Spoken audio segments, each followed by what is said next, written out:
Ho an'ireo mpankafy ny nono moa dia mbola manome fotoana ny zoma izao fa raika amin'ny telopolo ny volana May etsy amin'ny Antsy Ivatoy nono.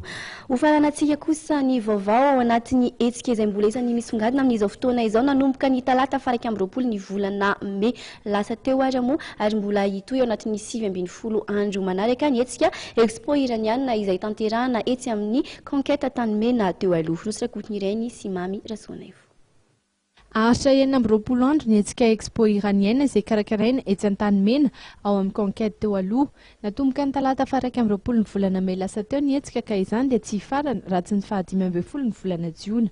Indroa isan-taona no mikarakara fampirantiana toy izao ireo mpandraharaha iraniana ka manomboka ny volana May hatramin'ny volana Aogositra eo ny fanaovana izany ary koa ny volana Novambra hatramin'ny volana Janoary.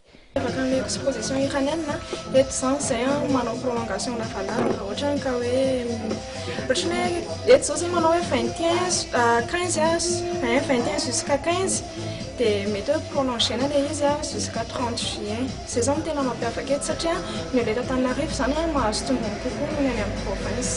Entana iraniana avokoa no aranty ary isan'ny mampiavaka ny entana iraniana ny entana seramika sy ny lustre izay amin'ny kalitao tsara kokoa.